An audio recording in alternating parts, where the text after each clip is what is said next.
Anyhow, John in Austin, Texas. Hey, John, thanks for listening to Sirius XM. What's on your mind?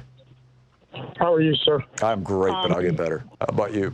Yeah, man, I'm terrific. I want to say this before I say anything. I wanted to, I wish that I had the book writing prowess that you have, because if I did, I would articulate this and put it in the book, but maybe it can inspire you to do so instead.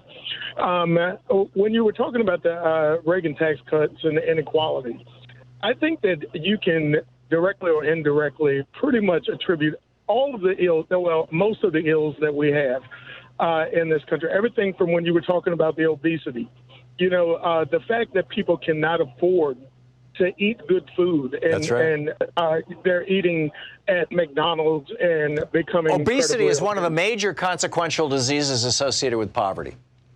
Okay, exactly. And when you, there have always been drug use, but the way that it's going on in West Virginia with the opioids, those people are distraught.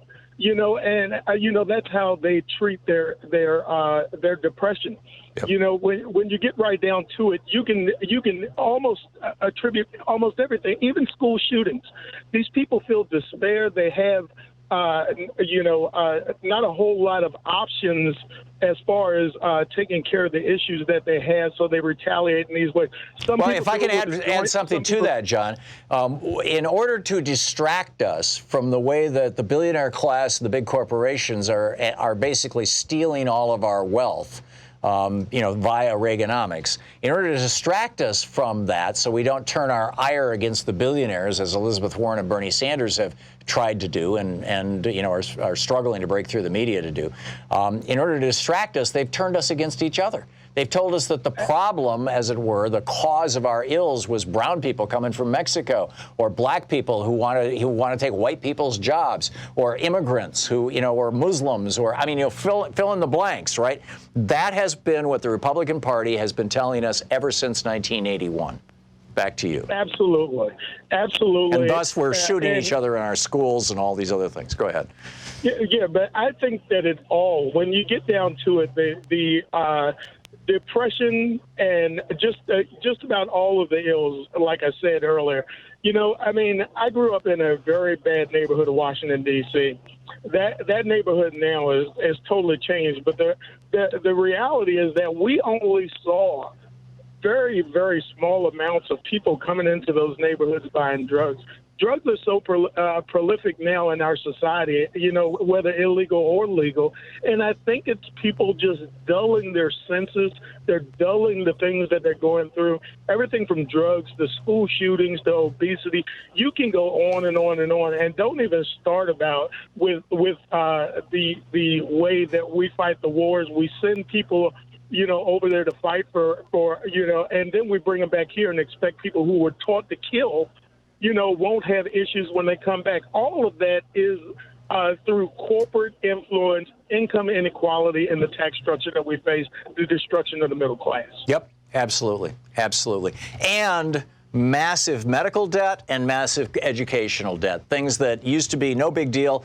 People my age remember the 50s, the 60s, the 70s, when, getting sick didn't cause you to become bankrupt.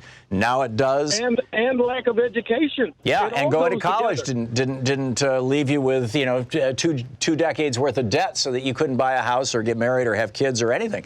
John, spot on. Thank you. Very, very well said. And in fact, Michael Sainato,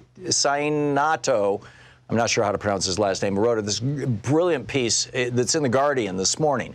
It's called, I Live on the Street. This is the headline. I live on the street now, how Americans fall into medical bankruptcy. He starts out with the story of this woman from West Palm Beach, Florida. Her name is Suzanne LeClaire. And he says she was first diagnosed with cancer. And before her first cancer-related surgery, LeClaire was told by the hospital that they accepted her employer-based health insurance. And this is the scam, this private health insurance thing that Trump wants, Boris Johnson to inflict on the United Kingdom. Well, I'll just continue the story. He quotes Suzanne LeClaire. Quote, she was told by the hospital she's going to have cancer surgery, right? She's told by the hospital, yes, your insurance is good here. She said, I paid my $300 copay.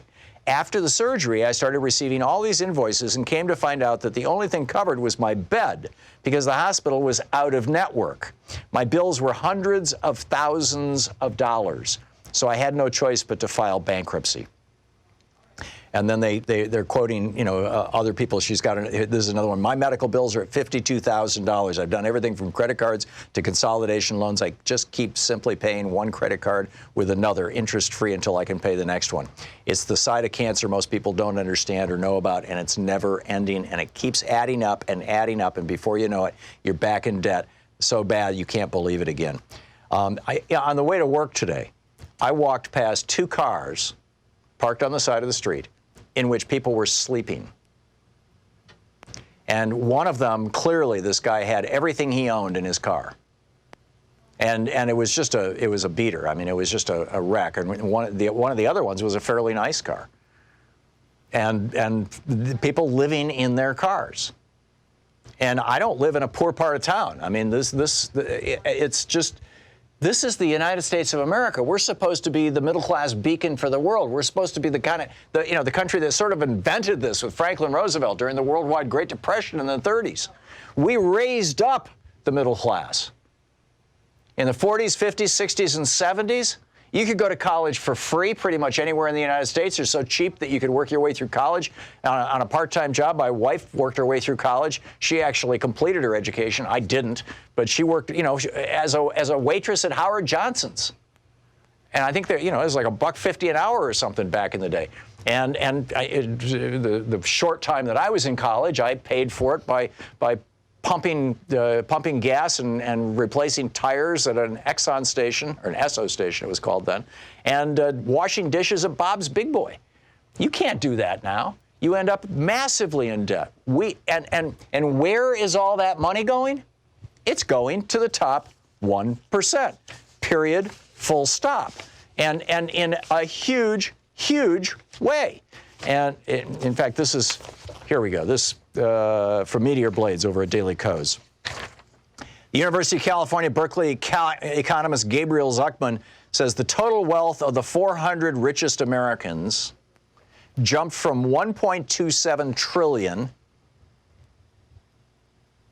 to $2.96 trillion over the last 10 years. The tax rate fell from 27% to 23%. Now, I pay more than 23% taxes. But I'm not a billionaire or a millionaire or a trillionaire or whatever. I mean, it's just, this is mind-boggling. The top income tax rates were slashed 6 times since 1980. This all began with Reagan. And we're still in Reaganomics. We've had, 3 or 4 Republican presidents and 2 Democratic presidents who have all said, yeah, okay, Reaganomics, we'll stay with that. And we have a small chance, a very small chance, that this will all change with this election. And I sure hope so, because frankly, people's lives are at stake.